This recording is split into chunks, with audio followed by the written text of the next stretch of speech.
Ok, ya estoy de rodillas. Amén. Oremos. Amén. Padre nuestro que estás en los cielos, santificado y glorificado sea su santo y bendito nombre. En Amén. esta hora, nuestro Padre Celestial, Señor, queremos darle las gracias a nuestro Señor y Dios, en el nombre de Cristo, nuestro Salvador. Señor, por darnos la oportunidad en esta mañana de sábado, de poder reunirnos, Padre Celestial, por medio de esta conexión. Oh, Padre y Señor, pedimos tu bendición, que tus santos ángeles nos acompañen, que permitan, Padre Celestial, que las cosas que están aquí, las verdades que están por ser repasadas, estudiadas, Padre Celestial, puedan quedar grabadas en nuestros corazones y mostrarnos, Señor, la preparación de vida para el tiempo en el que nos encontramos. Gracias por tu infinito amor y misericordia. Perdona nuestros pecados. También te pedimos por aquellos que no se han unido a nosotros en este momento, ya sea la hermana Fulvia en un rato lo hace, por el hermano, para que tú también, Señor, le hagas liberar de su situación y pueda unirse con nosotros. Perdona, Señor, nuestros pecados. Todo esto lo pedimos en el dulce nombre de Cristo Jesús. Amén. Amén. Amén. Amén. Se le oyó mejor, hermana Natalia. Bueno, Amén. hermanos, la vez pasada quedamos en ese párrafo ahí arribita, aquí donde tengo yo el señalador, que dice, entonces el mensaje final que se les dio también sería el mensaje de Elías, como así fue. Ese fue el estudio que tuvimos el sábado pasado, creo, y quedamos que para la próxima oportunidad íbamos a tener el resto de este PDF porque es largo. Y es importante porque yo lo terminé de estudiar y si el Señor lo hizo que lo sacaran para este tiempo es porque es necesario. Porque está hablando del conflicto y de esa doctrina que no es que en sí esté hablando de eso, sino que como habla de pactos y en cada pacto el Señor revela, cambia el nombre de las personas con las que está haciendo pacto, pero revela una parte más de su nombre. Y al revelar una parte más de su nombre, está revelando una parte más, está ampliando el conocimiento de su carácter porque los nombres de Dios son de acuerdo al carácter. Amén. ¿Pone Dios Amén. nombres de acuerdo a su carácter o no? Amén, así es. Así es, ¿verdad? Entonces dice acá, vamos a empezar con ese primer párrafo, dice, habiendo dicho todo esto, ahora derivaría un punto de todo lo que se basa en la regla de la primera mención, el alfa y la omega. Hubo una controversia sobre la comprensión de quién y qué es Dios al comienzo del antiguo Israel, que tipificó la misma controversia al final del antiguo, que tipificó, o más bien que tipifica, la misma controversia al final del antiguo Israel.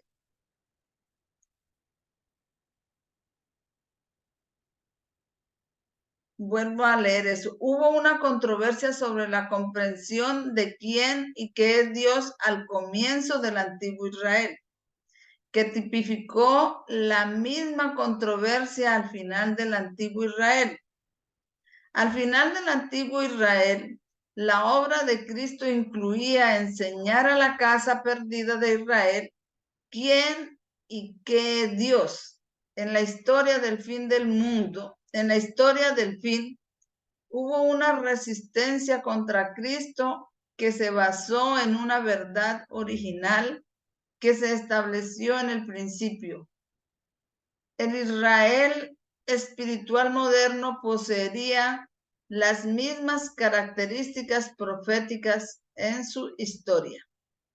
Entonces está haciendo un paralelo ahí del Israel, de lo que sucedió con el pueblo de Israel literal, porque al inicio del Israel literal hubo una controversia y una revelación de Dios. Y en esa revelación de Dios se revelaba que Dios, que cuántos dioses hay, o que Dios es, sí, que Dios es cuántos. En el Israel literal al inicio. ¿Cuántos dioses creía el Israel literal que había al inicio del Israel literal? Uno. Uno, ¿verdad? Uno. Por lo tanto, al final del Israel literal, eso fue al comienzo.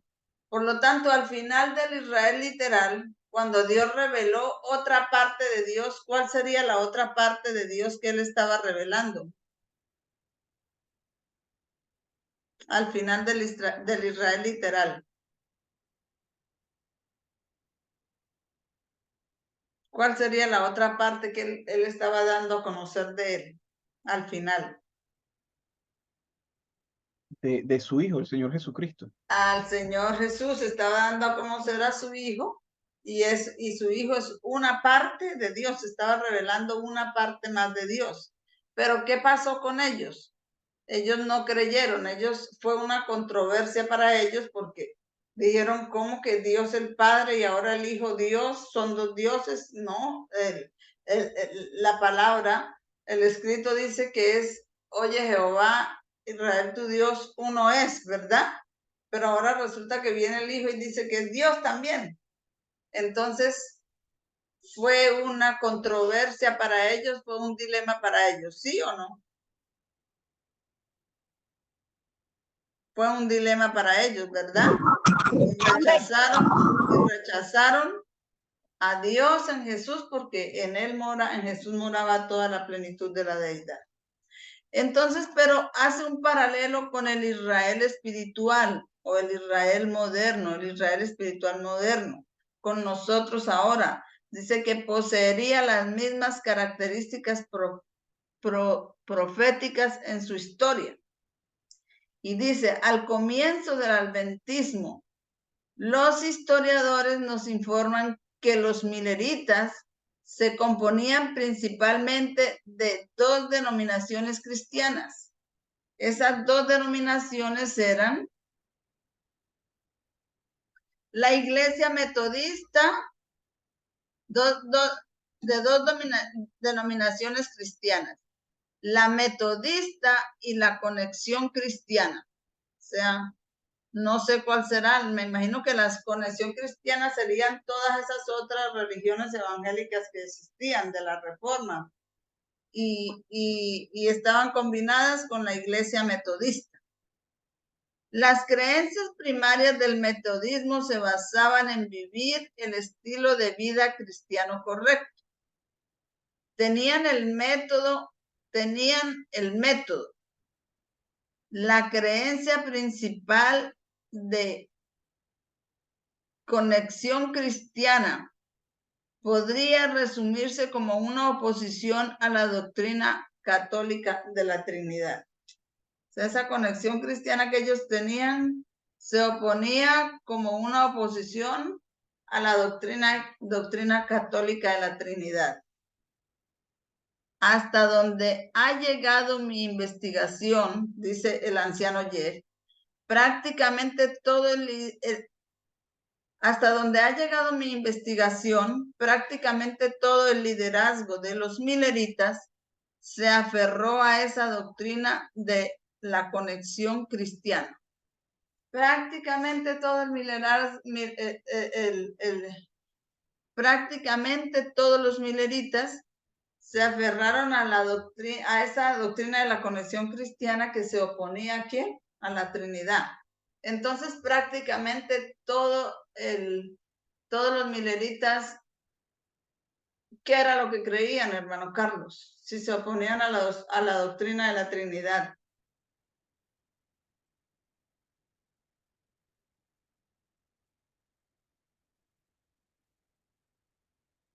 ¿Sí? ¿Me están escuchando? Amén. ¿Qué creerían los mileritas si ellos se oponían a la doctrina de la católica de la Trinidad?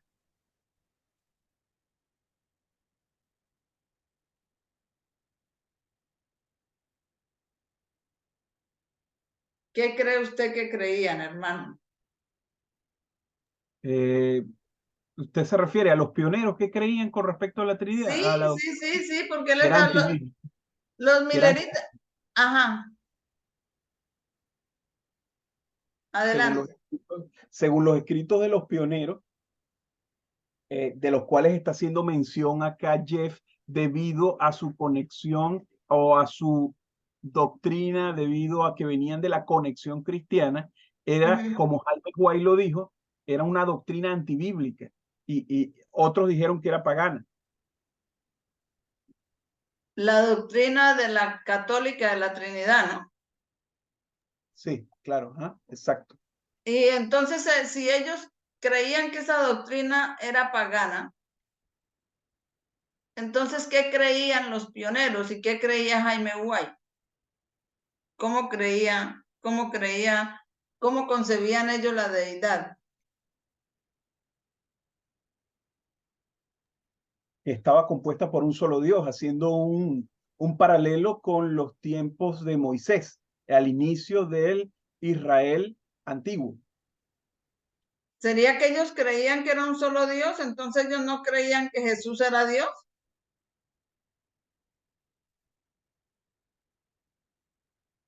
No, yo pienso que los pioneros creían que la deidad se componía del Padre y del Hijo. ¿Sí o no? ¿O estoy mal? Pero bueno, vamos a seguir leyendo acá entonces, a ver. Dice, una oposición de la doctrina católica de la Trinidad, dice, hasta donde ha llegado mi investigación, prácticamente todo el liderazgo de los mileritas se aferró a esa doctrina de la conexión cristiana. Hay muchas ramas del movimiento de reforma adventista del séptimo día que aún sostienen y promueven la comprensión milerita original del antitrinitarismo. O sea, no creían que fuera la Trinidad, no creían que era tres. Un dilema para aquellos que retienen el entendimiento pionero ha sido y siempre será como responder a los muchos y variados pasajes donde la hermana White se opone directamente a la posición doctrinal que sostienen y promueven. O sea que la hermana White dice, un dilema para aquellos que retienen el entendimiento pionero de los pioneros. Ha sido y siempre será. ¿Cómo responder a los muchos y variados pasajes donde la hermana White se opone directamente a la posición doctrinal que sostienen y promueven? O sea que la hermana White se opone a la posición doctrinal de aquellos que sostienen el entendimiento pionero. Se me ha instruido a decir, no se debe confiar en los sentimientos de aquellos que están buscando ideas científicas avanzadas. Se hacen representaciones. Un momentico, ya. Dice así. Se me ha instruido a decir, no se debe confiar en los sentimientos de aquellos que están buscando ideas científicas avanzadas. Se hacen representaciones como las siguientes. El Padre es como la luz invisible. El Hijo es como la luz encarnada. El Espíritu es la luz derramada en el exterior. El Padre es como el rocío, vapor invisible. El Hijo es como el rocío recogido en forma hermosa. El Espíritu es como el rocío que cae sobre el asiento de la vida. Otra representación. El Padre es como el vapor invisible. El Hijo es como la nube de plomo. El Espíritu es la lluvia caída y obrando con poder refrescante. Entonces son representaciones, pero vamos a ver qué dice el siguiente párrafo. Entonces dice, todas estas representaciones espiritistas son simplemente la nada, son imperfectas, falsas, debilitan y disminuyen la majestad con la que no se puede compartir ninguna semejanza terrenal. ¿Será que a Dios lo podemos ilustrar con alguna semejanza terrenal? No, jamás. No, entonces por eso la hermana White dice que todas esas ilustraciones donde están comparando a Dios con cosas terrenales no se debe hacer.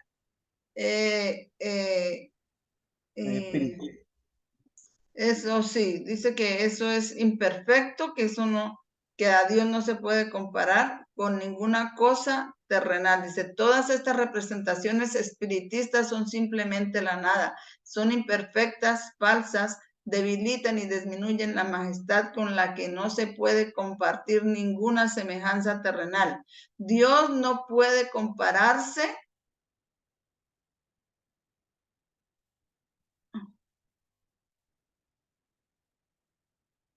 Dios no puede compararse, dice ahí. Dios no puede compararse con las cosas que sus manos han hecho. Estas son meras cosas terrenales, sufriendo bajo la maldición de Dios a causa de los pecados del hombre. El Padre no puede ser descrito por las cosas de la tierra. El Padre es toda la plenitud de la deidad corporalmente y es invisible a la vista mortal. El Hijo es toda la plenitud de la deidad manifestada. La palabra de Dios declara que Él es la imagen expresa de su persona.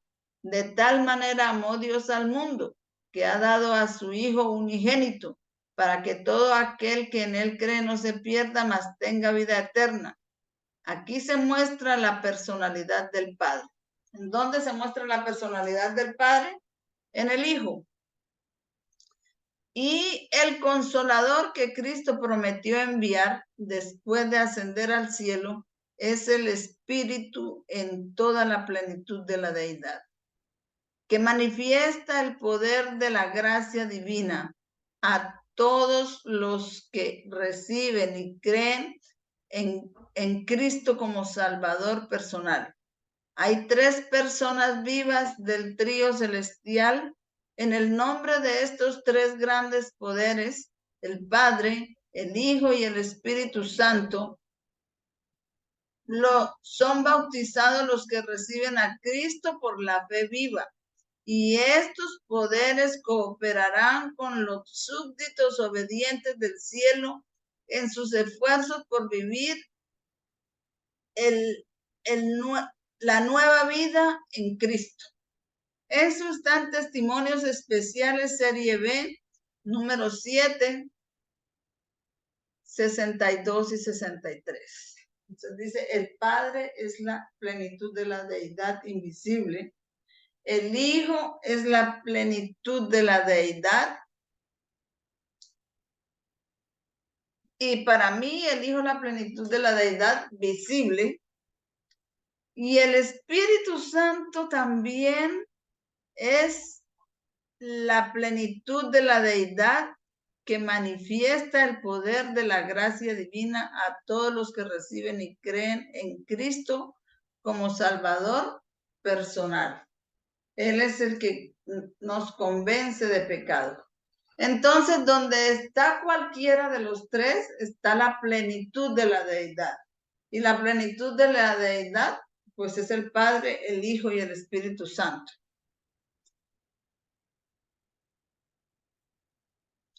¿Quiere hacer algún comentario sobre eso, hermano Carlos? No, que la cita está muy clara. La cita está en el libro El Evangelismo. También está allí para quienes puedan conseguirla, quizás porque no tengan el testimonio especial de serie B.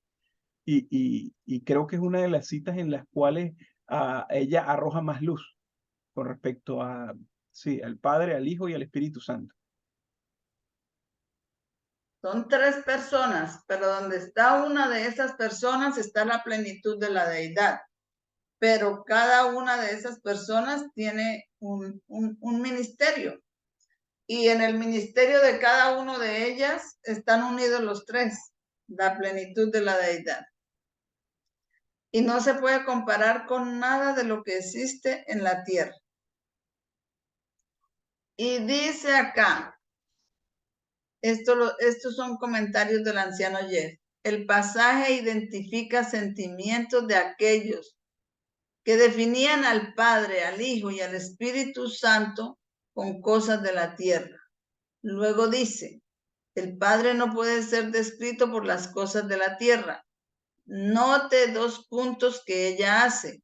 Aunque uno puede sonar como una contradicción, ella está identificando una descripción falsa de la divinidad que identifica a tres dioses, por así decirlo.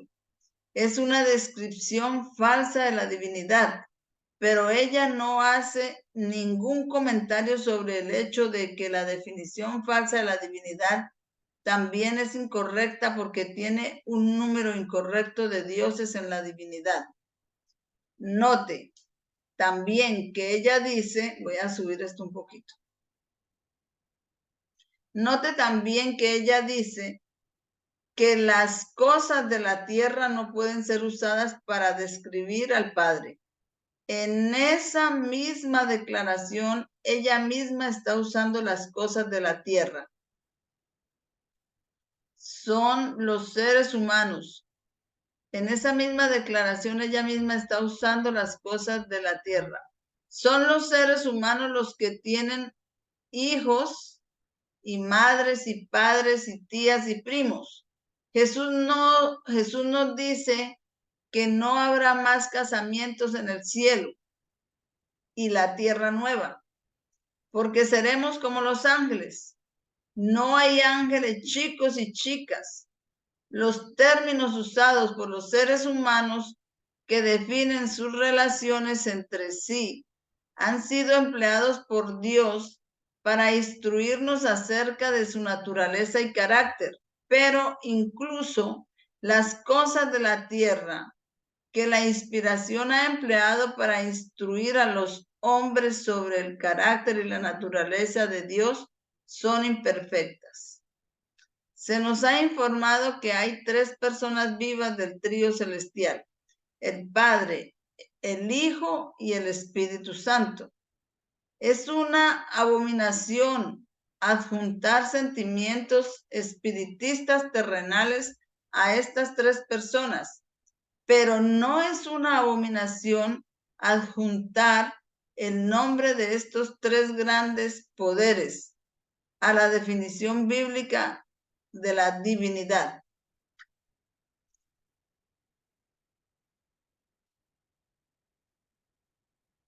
O sea que no es una abominación adjuntar el nombre,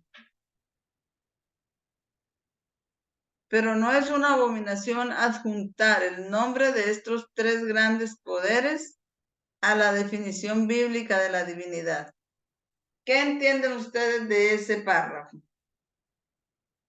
Hermana Fulvia, hermano Carlos, hermana Nati, ¿qué entienden de ese párrafo? Dice que es una abominación compararlos con cosas terrenales, pero no es una abominación adjuntar el nombre de esos tres grandes poderes a la definición bíblica de la divinidad. ¿Pueden comprender lo que nos está diciendo ese párrafo allí?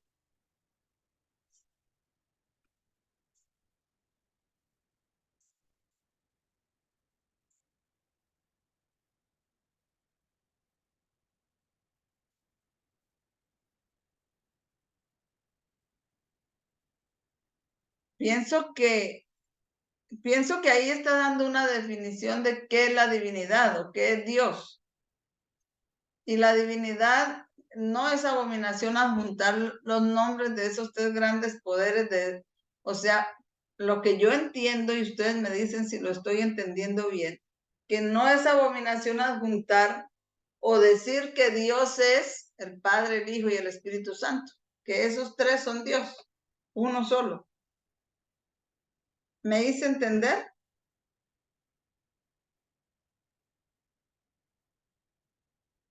Si yo tengo que decir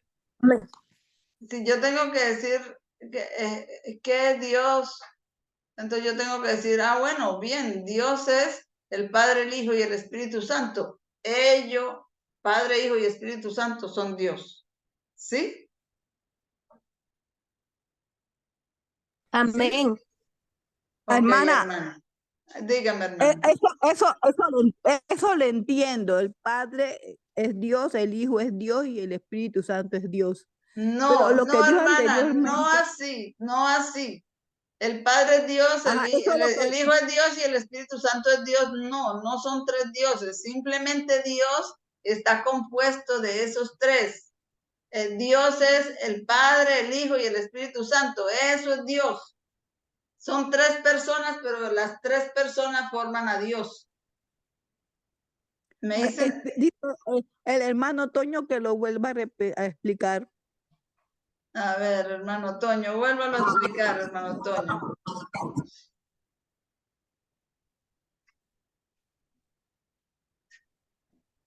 Adelante, hermano Toño, no le escuchamos nada. No, que lo vuelva usted a explicar.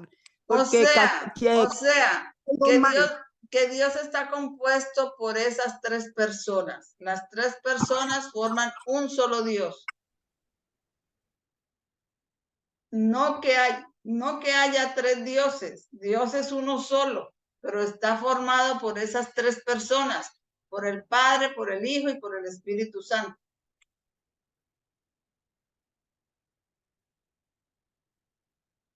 ¿Ya? ¿Me escucharon o no? ya, hermana, ya. Escuchamos. ¿Y usted qué dice, hermano Carlos? Ya.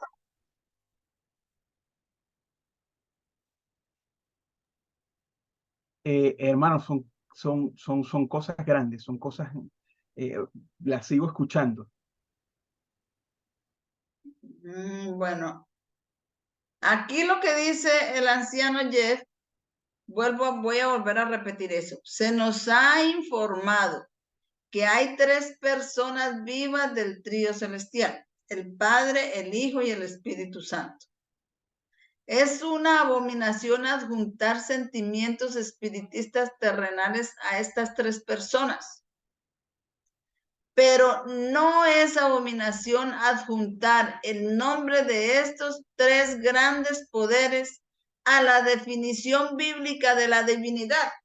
O sea, no es abominación decir que Dios es Padre, Hijo y Espíritu Santo, no es abominación, porque Dios son esas tres personas y esas tres personas forman a Dios. Eso lo dice la Biblia y eso está en el espíritu de profecía también. Esas tres personas forman a Dios y donde está una de esas tres personas, ahí están los tres, ahí está la plenitud de la deidad. Cuando Jesús vino a morir en la cruz, ahí estaba el Padre y estaba el Espíritu Santo. Dice que el Padre estaba reconciliando también con Jesús al mundo, ahí estaban los tres. Pero ahora que es la dispensación del Espíritu Santo, ahí está el Padre y el Hijo en el Espíritu Santo también, convenciéndonos de verdad y de pecado. No es pecado adjuntar el nombre de esas tres personas a la definición de lo que es la divinidad, a la definición de lo que es Dios. porque Dios es, esas tres personas son un solo Dios. Continúo a la definición de la divinidad.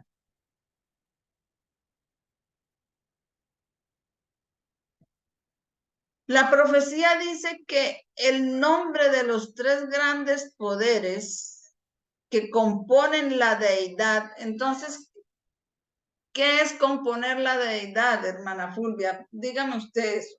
¿Qué es componer la deidad? Dice, la profecía dice que el nombre de los tres grandes poderes que componen. Si yo digo los componentes de mi computador, cada componente no es un computador, sino cada componente es una parte de mi computador. Así que esos tres poderes que componen la deidad, no es que uno sea solo Dios, sino que esos tres poderes, cada uno es una tercera parte de la deidad, porque son tres y cada El Padre, uno el Hijo y el y el Espíritu Espíritu Santo. Y Santo. cada uno es una parte, pero la deidad completa la forman los tres. Y donde está Amén. uno, están los tres. Amén. Eso es lo que yo entiendo que dice ahí. Si alguien entiende otra cosa o me ve que estoy equivocada, puede decir. Dice acá, la profetisa dice que el nombre de los tres grandes poderes que componen la deidad es el Padre, el Hijo y el Espíritu Santo. Al igual que con toda verdad bíblica, cuando se juntan línea por línea, el testimonio completo debe consistir en cada señal que ha sido revelada. Los testimonios de los profetas deben combinarse. Daniel le da el nombre de Palmoni a Cristo, entre otros nombres, pero este es solo un ejemplo. Juan lo llama el Alfa y la Omega, y Moisés lo llama Jehová. Según Elena de White, su nombre es el Padre, el Hijo y el Espíritu Santo. Ese es otro nombre de la deidad. Padre, Hijo y Espíritu Santo. Daniel lo llama Palmoni. Juan lo llama el Alfa y la Omega. Pero la hermana White lo llama el Padre, el Hijo y el Espíritu Santo. ¿Podremos negar un escrito está? No se puede negar un escrito está. Satanás es bueno, yo creo que ahí debe decir, Satanás está presionando constantemente en lo espurio para alejarnos de la verdad. El último engaño de Satanás será invalidar el testimonio del Espíritu de Dios. Satanás siempre está presionando en lo espurio para alejarnos de la verdad. El último engaño de Satanás será invalidar el testimonio del Espíritu de Dios. O decir que no hay Espíritu Santo, por ejemplo, que son solamente el Padre y el Hijo. Y ahí nos estaría quitando una parte de la deidad. Entonces dice, donde no hay visión, el pueblo perece y el Espíritu Santo es el encargado de dar la visión, la profecía y de convencernos de ella. Donde no hay visión, el pueblo perece. Proverbios 29:18. Satanás obrará ingeniosamente de diferentes maneras y por medio de diferentes agentes para perturbar la confianza del pueblo remanente de Dios en el testimonio verdadero. ¿Y quién es el que tiene el testimonio verdadero? ¿Quién es el que tiene el testimonio verdadero? Son las características de la iglesia que dice los que guardan los mandamientos de Dios y tienen la fe de Jesús. Y Apocalipsis 19:10 dice, tienen la fe o el testimonio de Jesús. Y Apocalipsis 19:10 dice, adora a Dios, porque el testimonio de Dios es el espíritu de la profecía. Y segunda de Pedro 1:21 me dice a mí, tenéis la palabra, bueno, voy a decir de 1:19 al 21, tenéis la palabra, tenéis también la palabra profética, a la cual hacéis bien en estar atentos, como a una antorcha que alumbra en lugar oscuro, hasta que el día esclarezca y el lucero de la mañana salga en vuestros corazones, entendiendo primero esto, que ninguna profecía es de interpretación privada, porque los santos hombres de Dios hablaron siendo inspirados por el Espíritu Santo. Entonces el Espíritu Santo es el que nos enseña el testimonio de las profecías. El Espíritu, eso de la profecía está en el trabajo del Espíritu Santo, y como Satanás no quiere que nosotros entendamos el testimonio de Jesucristo, las profecías, entonces nos quiere quitar al Espíritu Santo.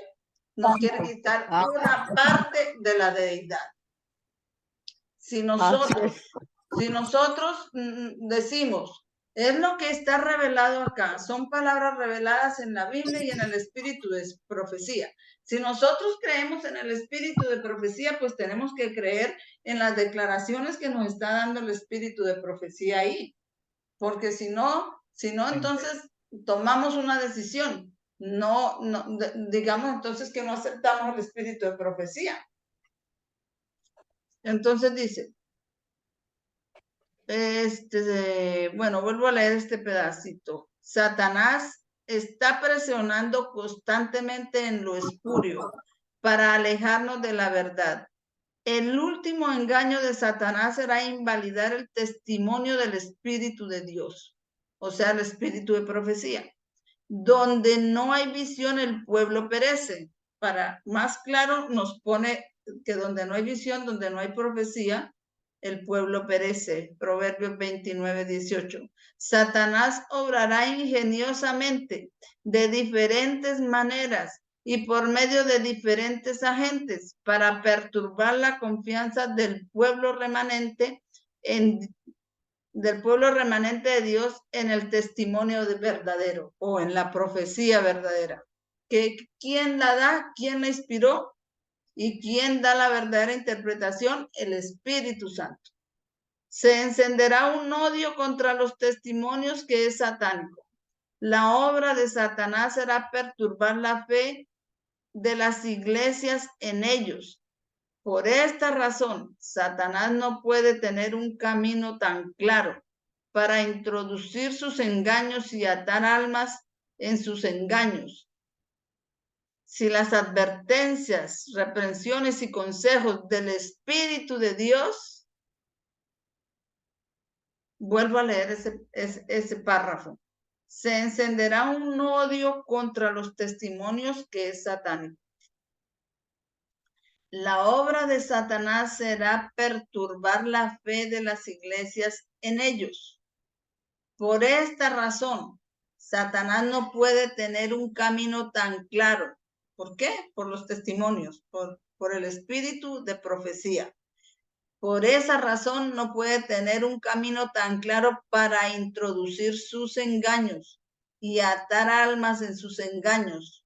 Si las advertencias, reprensiones y consejos del Espíritu de Dios es escuchado, y las advertencias y las reprensiones y los consejos del Espíritu de Dios están en los testimonios, en los libros de Ellen White, porque fueron inspirados por el Espíritu de Dios. Y por eso ahora, ¿qué quiere hacer el enemigo?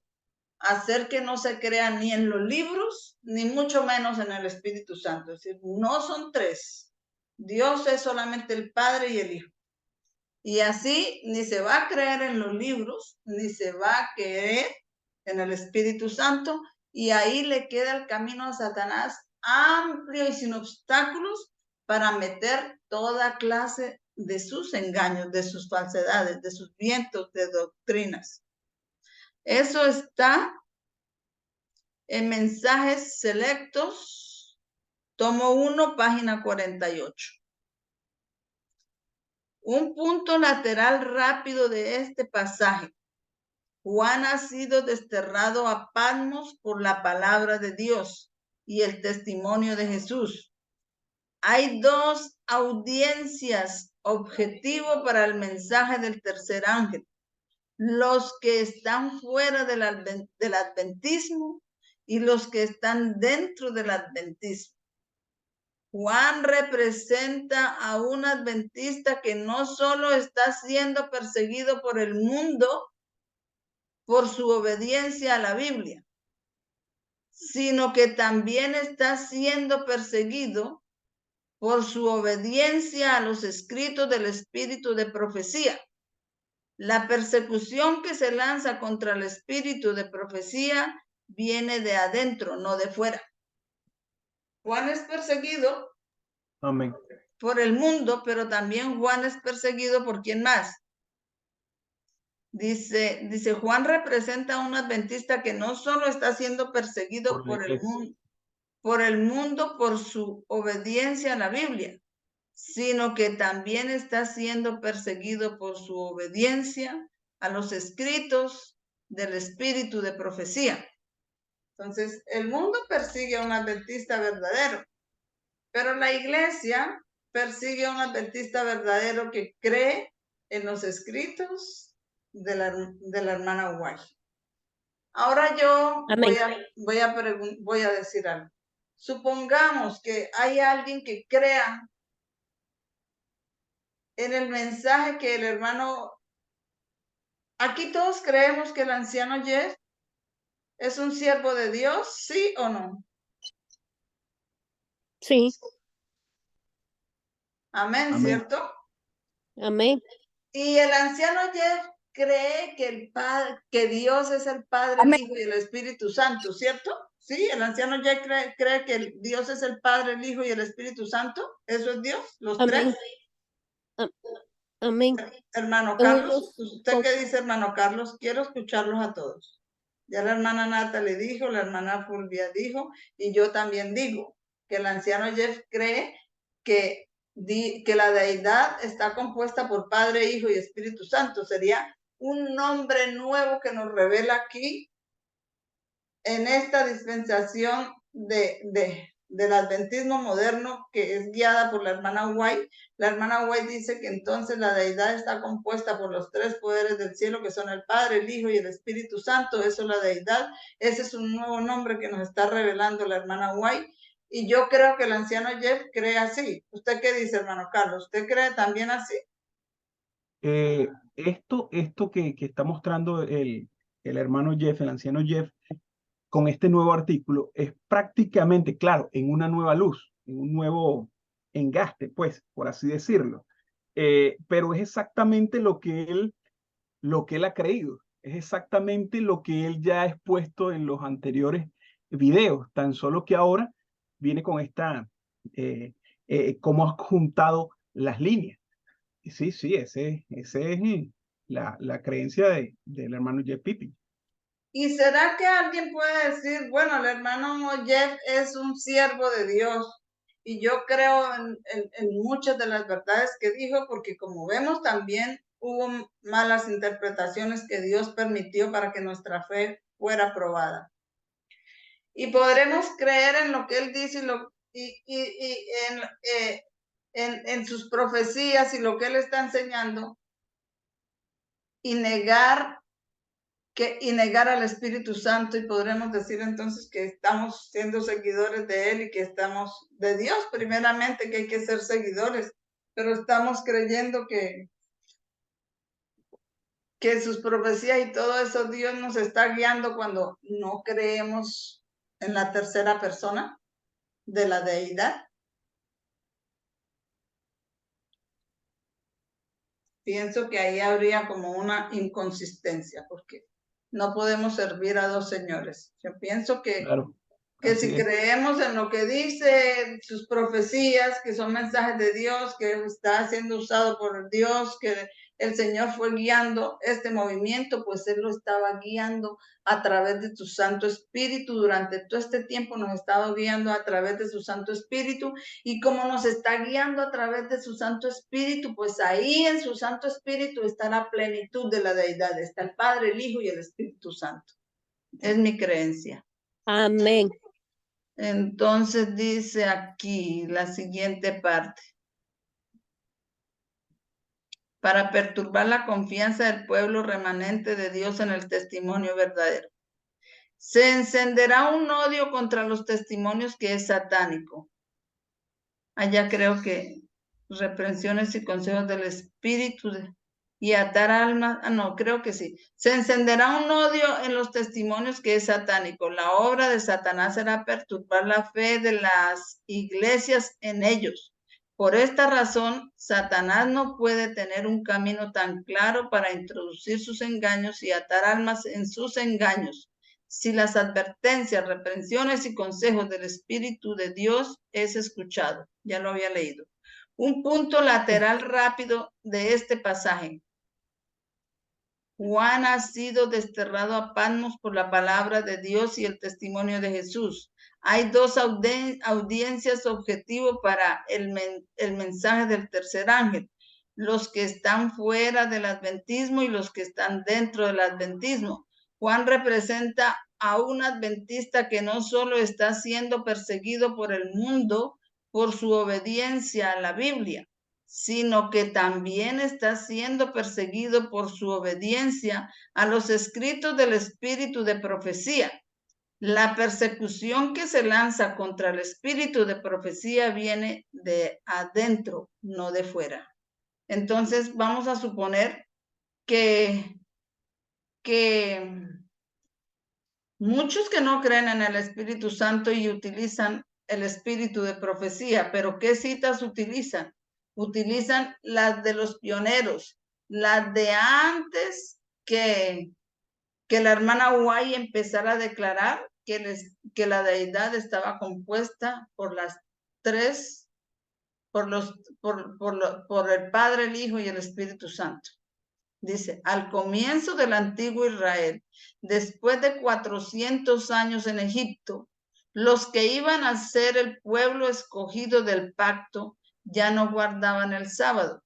No conocían el carácter o la naturaleza de Cristo. Se aferraron a malentendidos acerca de Dios que les inculcaron durante su cautiverio. Entonces, ¿a qué se aferraron? A malentendidos acerca de Dios que les inculcaron durante su cautiverio. Las 10 plagas, la liberación del mar rojo, el maná celestial, el santuario y todo su mobiliario, las ceremonias sagradas, el atrio, lugar santo y lugar santísimo, la ley de Dios, la roca que lo siguió, el agua que salió de la roca que lo siguió e incluso la serpiente en el asta tenían la intención de aumentar el conocimiento de Dios en su pueblo escogido. Era una educación progresiva. ¿Una educación progresiva en qué? ¿Qué conocimiento era que les iba a llegar progresivo a ellos? Un conocimiento de la deidad, un conocimiento del carácter de Dios, un conocimiento de Dios en la vida de ellos, de su personalidad. Eso iba a ser una educación progresiva en ellos. Y ha sido una educación progresiva en nosotros. Al comienzo del Israel espiritual moderno, después de 1260 años en la Babilonia espiritual, tuvimos 1260 años que fue la Edad Oscura. Y cuando comenzó el Israel moderno, después de esos 1260 años, o sea, en 1798, aquellos que iban a ser el pueblo escogido del pacto ya no guardaron el sábado. No conocían el carácter o la naturaleza de Cristo. Ya en 1798 el pueblo que Dios estaba eligiendo para hacer pacto con ellos no guardaba el sábado. Guillermo Miller no guardaba el sábado. Pero sin embargo, si usted mira atrás, los valdenses guardaban el sábado. Y mucha gente de la de atrás guardaba el sábado, pero cuando llegó Dios a hacer un nuevo pacto con ellos, ya se les había olvidado y ya nadie guardaba el sábado. No conocían el sábado. No conocían el carácter o la naturaleza de Cristo. se aferraron a malentendidos acerca de Dios que les inculcaron durante su cautiverio en Babilonia, se aferraron a los malentendidos. O las iglesias adventistas dominicales. Yo creo. ¿Alguien está diciendo algo? ¿Alguien quiere decir algo?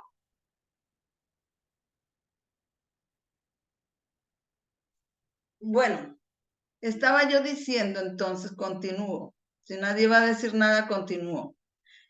Dice que durante los 1260 años de cautiverio, el pueblo de Dios se le olvidó el sábado. Cuando llegaron a 1798 ya nadie guardaba el sábado.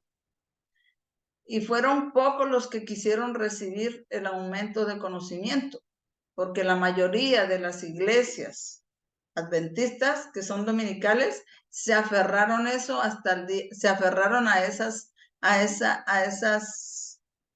doctrinas falsas que les enseñaron durante la oscuridad media y siguen guardando el domingo y nunca han querido aceptar el sábado. ¿Es así o no es así?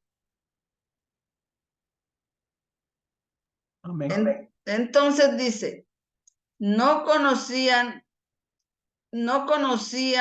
el carácter o la naturaleza de Cristo. Se aferraron a malentendidos acerca de Dios que les inculcaron durante su cautiverio. La historia del adventismo con todos sus hitos, apostasías, compromisos y luchas internas llegó a un punto en la década de 1880 cuando se publicó El deseado de todas las gentes y consagró en ese libro una comprensión de la divinidad que se ha desarrollado mucho más allá de la comprensión que provino del siglo XVIII. Y la comprensión que provenía del siglo XVIII era antitrinitaria. Ellos no creían sino en el Padre y en el Hijo. Pero cuando llegó el deseado de todas las gentes, amplió esa comprensión de la divinidad y consagró en ese libro una comprensión de la divinidad que se ha desarrollado mucho más allá de la comprensión que provino del siglo XVIII. Allí en ese libro dice que la divinidad está compuesta por esas tres personas, Padre, Hijo y Espíritu Santo. Ese es otro nombre para Dios, Padre, Hijo y Espíritu Santo. Cuando bauticen, como dijo Jesús, bautícese en el nombre del Padre, del Hijo y del Espíritu Santo y ve y hagan discípulos míos a todas las naciones, enseñándoles los que yo les he enseñado. Y aquí yo estoy con vosotros todos los días hasta el fin del mundo. Jesús es el que está hablando ahí.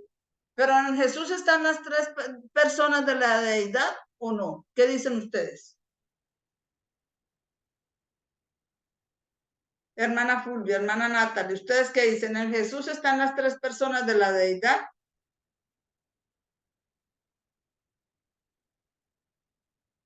Pues sí, porque la palabra de Dios dice que en Jesús mora la plenitud de la deidad. Y cuando dice que es la plenitud de la deidad, quiere decir que están los tres componentes. Está el Padre, el Hijo y el Espíritu Santo. Entonces, si Jesús estaba diciendo, bautícenos en el nombre del Padre, del Hijo y del Espíritu Santo, no solamente Jesús lo está diciendo toda la divinidad, porque ahí está la plenitud de la divinidad. Amén. Ok, entonces continúo. Dice, ¿en dónde está? El antiguo Israel retuvo una controversia al final que fue provocada por una comprensión limitada de la divinidad que se basó en una comprensión de su historia inicial. El testimonio de Jesús dice, ya sea el Padre, el Hijo o el Espíritu Santo, todos ellos son la plenitud de la divinidad corporalmente. El testimonio bíblico dice, aquí, oh Israel, el Señor tu Dios es un solo Dios. No que haya tres dioses, que si yo creo en el Padre, en el Hijo y en el Espíritu Santo. ¿Entonces usted cree que hay tres dioses? La Biblia me dice que es un solo Dios. Yo creo en un solo Dios, que está formado por el Padre, el Hijo y el Espíritu Santo. Y Padre, Hijo y Espíritu Santo creo que es un nuevo nombre que Dios me está revelando de Él, de su carácter, de su personalidad. Entonces dice, aquí, oh Israel, el Señor tu Dios es un solo Dios. Y es porque hago énfasis en eso, porque dice Jeff Pippinger que ahora que Dios está haciendo pacto con nosotros, va a revelar un nuevo nombre de Él. Entonces, por la hermana White reveló un nuevo nombre, Padre, Hijo y Espíritu Santo. Ese es un nuevo nombre para Dios, para la deidad. El Israel moderno sostiene una variedad de ideas acerca de la divinidad y solo una es correcta. Al final del Israel moderno, Dios termina la obra de revelar su carácter mientras dure el tiempo de prueba. Eso es lo que hizo por los judíos y nunca cambia. Revelar algo más de su carácter. Por los judíos reveló algo más, que reveló otra parte de él en su Hijo Jesús. Y ahora a nosotros nos está revelando otra parte de él en el Espíritu Santo.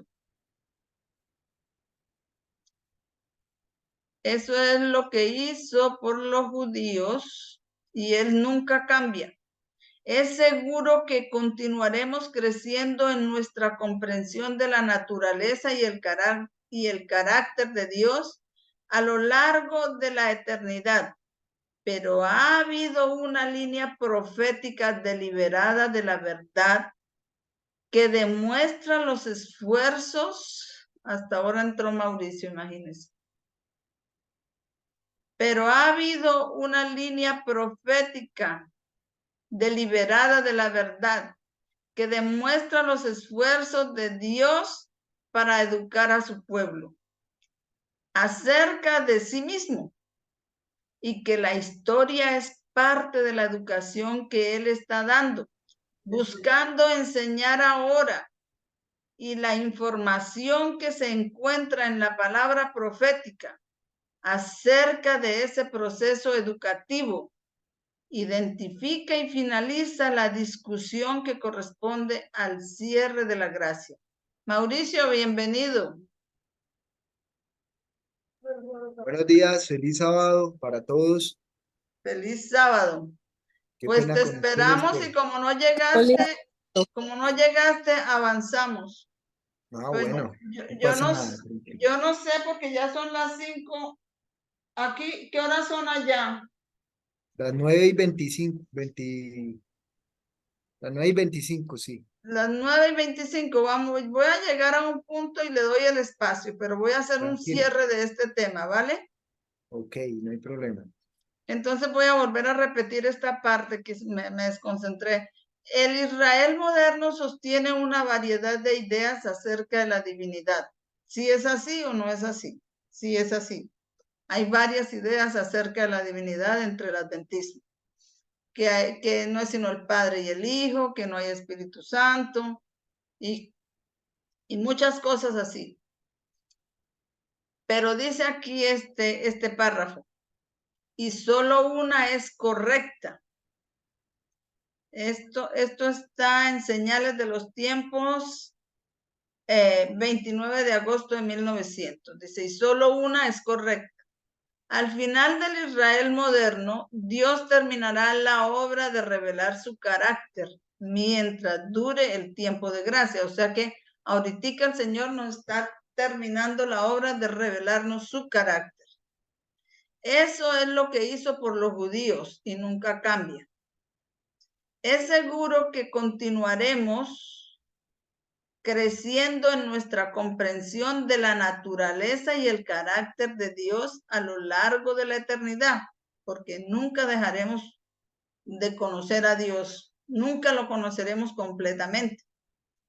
Pero ha habido una línea profética deliberada de la verdad que demuestra los esfuerzos de Dios para educar a su pueblo acerca de sí mismo.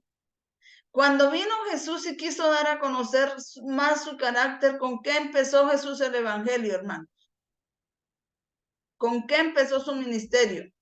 Cuando les dice, arrepentíos y convertíos porque el reino de los cielos se ha cumplido. No, ¿cómo es que dice? Arrepentidos y convertidos porque el tiempo se ha cumplido y el reino de los cielos se ha acercado. ¿Cuál era el tiempo que él declaraba cumplido?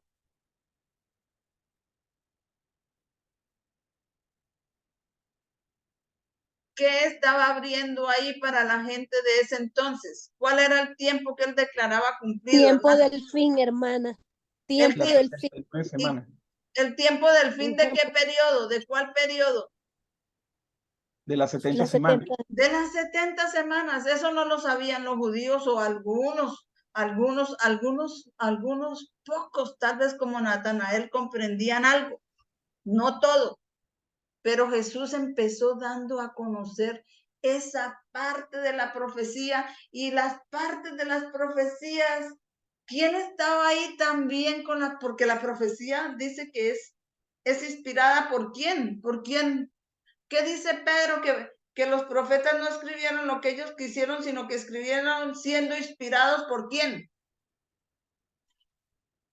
Por el Hermanos, Espíritu Santo. por el Espíritu Santo. Entonces, cuando Jesús empieza a dar a conocer esa parte de la profecía, ¿quién está ahí que inspiró eso? Ahí también está el Espíritu Santo, como está el Padre, y dando a conocer esa parte, él estaba dando a conocer otra parte de su carácter, otra parte de su componente, que era el Espíritu Santo. Ahí estaban todos. Es seguro que ya estaba aquí. ¿Dónde iba? Es seguro que continuaremos creciendo en nuestra comprensión de la naturaleza y el carácter de Dios a lo largo de la eternidad, pero ha habido una línea profética deliberada de la verdad que demuestra los esfuerzos de Dios para educar su pueblo acerca de sí mismo y que la historia es parte de la educación que Él está dando. Busca enseñar ahora y la información que se encuentra en la palabra profética acerca de ese proceso educativo. Identifica la información que se encuentra en dónde, en la palabra profética, la que fue inspirada por el Espíritu Santo, dice, buscando enseñar ahora. Y la información que se encuentra en la palabra profética acerca de ese proceso educativo identifica y finaliza la discusión que corresponde al cierre de la gracia. Cristo es el Hijo de Dios preexistente y autoexistente. Autoexistente es que Él existe por sí mismo, tiene vida propia. Al hablar de su preexistencia, o sea que existió desde toda la eternidad, Cristo hace retroceder la mente a través de las edades sin fecha. Él nos asegura que nunca hubo un momento en el que Él no estuviera en estrecha comunión con el Dios eterno, aquel cuya voz escuchaban entonces los judíos, había estado con Dios como criado con Él, había estado siempre con Dios. Eso está en Señales de los Tiempos, 29 de agosto de 1900. Voy a leer hasta aquí. Él era igual a Dios, infinito y omnipotente. Él es el Hijo eterno que existe por sí mismo. Si bien la palabra de Dios habla de la humanidad de Cristo cuando estuvo en esta tierra, también habla decididamente de su preexistencia. El Verbo existió como un ser divino, incluso como el Hijo eterno de Dios, en unión y unidad con su Padre desde la eternidad. Fue el mediador del pacto en quien serían benditas todas las naciones de la tierra, tanto judíos como gentiles, si le aceptaban. La palabra estaba con Dios y la palabra era Dios, dice acá. Vamos a ver acá hasta dónde termina. Y la palabra era Dios. Antes de que fueran creados los hombres o los ángeles, el Verbo estaba con Dios y era Dios. Eso está en la Review and Herald, 5 de abril de 1906. Entonces, quiero decirles que yo creo que es en otro, tal vez al principio de este artículo, el anciano Jeff dice que el nombre de Dios en hebreo es Elohim. ¿Sí han oído hablar de eso? Que el nombre de Dios en hebreo es Elohim. Díganme amén o díganme no he escuchado. Sí, Para- señora. Amén. Amén. Y dice que al mirar al mirar esa palabra Elohim, en algunos versos, en algunas partes se traduce como singular, pero en otras se traduce como plural. Así que cuando dice en Génesis, en el principio, Génesis, en el principio creó Dios. Cuando dice en el principio creó Dios, usaríamos ahí la palabra Elohim, que es plural. En el principio creó Elohim los cielos y la tierra estaba desordenada y vacía, y las tinieblas estaban sobre la faz del abismo. Entonces, en esa palabra Elohim, que es plural, estaba el Padre y estaba el Verbo, estaba el Hijo.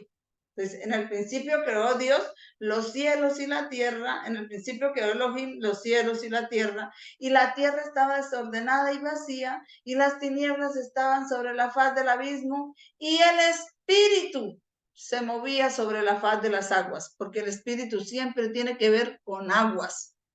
Por eso es que el derramamiento del Espíritu Santo le llamamos la lluvia temprana o la lluvia tardía, porque tiene que ver con aguas, y el Espíritu se movía sobre la faz de las aguas. Entonces, cuando dice, en el principio creó Dios, Elohim, Padre e Hijo, y el Espíritu estaba sobre la faz de las aguas, ahí estaban los tres, ahí estaba la deidad, Padre, Hijo y Espíritu Santo, que poco a poco y con el mensaje profético, el Señor ha querido educarnos progresivamente acerca de lo que Él nos ha revelado hasta aquí de Dios. Porque como dice la Biblia, por la eternidad seguiremos conociendo el carácter y la naturaleza de Dios, porque Él es infinito y nunca la terminaremos de conocer. Amén. Amén. Amén, ok. Bueno, y con esto pues cierro aquí este tema. Voy a detener un momento aquí la grabación, detener grabación.